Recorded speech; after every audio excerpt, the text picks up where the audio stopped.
नमस्कार विद्यार्थी मित्रांनो, आजच्या व्हिडिओमध्ये आपण पवित्र पोर्टल शिक्षक भरती 2025 यामध्ये लक्षात ठेवायचे महत्त्वाचे मुद्दे या व्हिडिओच्या माध्यमातून बघणार आहोत। आता मित्रांनो, शिक्षक भरतीमध्ये सिलेक्शन हवा असेल तर या 4 गोष्टी लक्षात ठेवा।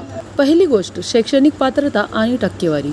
पवित्र पोर्टलवर फॉर्म भरताना 12वीचे गुण खूप महत्त्वाचे असतात। चुकीची माहिती भरली तर प्रेफरन्सेस मिळण्यात अडचण येऊ शकते, म्हणून फॉर्म भरताना प्रत्येक माहिती काळजीपूर्वक आणि बरोबर भरा।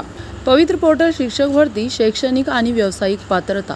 शैक्षणिक पात्रतामध्ये इयत्ता 1ली ते 5वी म्हणजेच प्राथमिक किमान 50 गुणांसह 12वी उत्तीर्ण पाहिजे आणि इयत्ता 6वी ते 8वी म्हणजेच उच्च प्राथमिकमध्ये संबंधित विषयात पदवी म्हणजेच ग्रॅज्युएशन 50 गुणांसह उत्तीर्ण पाहिजे। इयत्ता 9वी ते 12वी माध्यमिक उच्च माध्यमिक या वर्गासाठी संबंधित विषयात पदवी म्हणजेच पोस्ट ग्रॅज्युएशनमध्ये आपल्या विषयामध्ये जे तुम्ही विषय निवडलेला आहे त्याच्यामध्ये किमान 50% गुण तुम्हाला अनिवार्य आहे। यानंतर पवित्र पोर्टल शिक्षक भरतीमध्ये व्यावसायिक पात्रता असलेले इयत्ता 1ली ते 5वी शिक्षक पदासाठी DED, DTED किंवा BEd उत्तीर्ण आवश्यक आहे आणि त्या व्यतिरिक्त महा TET किंवा CTET पेपर 1 उत्तीर्ण पाहिजे। त्यानंतर इयत्ता 6वी ते 8वीसाठी BEd उत्तीर्ण आणि महा TET CTET पेपर 2 उत्तीर्ण पाहिजे।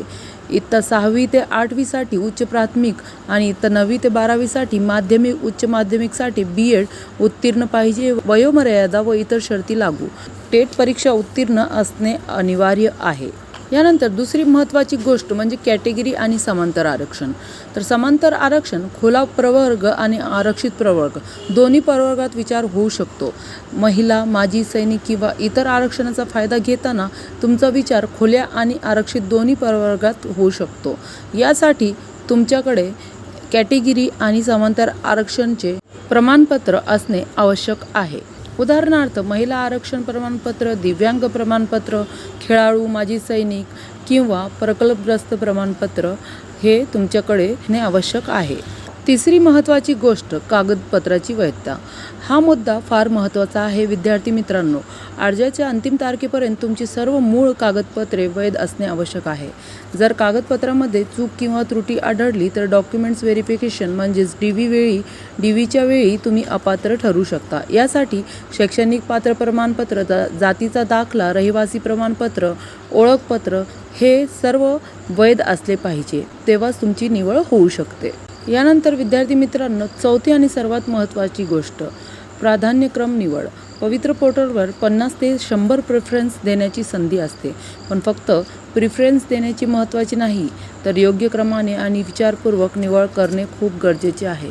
योग्य प्राधान्यक्रम निवड का महत्त्वाची आहे तर तुमच्या आवडीनुसार आणि पात्रतेनुसार योग्य संधी मिळण्याची शक्यता वाढते।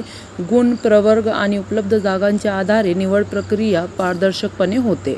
योग्य क्रमाने निवड केल्यास चांगली शाळा ठिकाण मिळण्याची संधी वाढते। तर लक्षात ठेवा, तुमचा प्रत्येक प्रेफरन्सचा तुमच्या भविष्यात मोठा परिणाम होऊ शकतो, म्हणून योग्य क्रम आणि विचारपूर्वक निवड करा। योग्य प्राधान्यक्रम निवड म्हणजे तुमच्या स्वप्नातील नोकरीकडे एक महत्त्वाचे पाऊल असते, म्हणून प्राधान्यक्रम निवडताना हे सर्व गोष्टी लक्षात ठेवायला पाहिजे।